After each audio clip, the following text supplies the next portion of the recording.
মায়ের ভালোবাসা কোনো গল্প নয়, এটা এক অনন্ত আশ্রয়। সে নীরবে ছেলেকে পথ দেখায় আর নিজের স্বপ্নগুলো তুলে দেয় তার হাতে। ছেলে মায়ের কাছে শুধু সন্তান নয়, সে তার বুকের ভিতর লুকানো শক্তি। আর ছেলের কাছে মা মানে নির্ভরতা, সাহস আর নিঃস্বার্থ ভালোবাসা।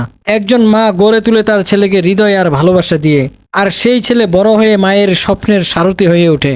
এই বন্ধন যেন সাধারণ বন্ধন নয়, এটা সময়ের ঊর্ধ্বে, তুলনাহীন এবং চিরন্তন। আপনাদের কাছে যদি গল্পটা ভালো লাগে অবশ্যই লাইক এবং সাবস্ক্রাইব দিয়ে পাশে থাকবেন।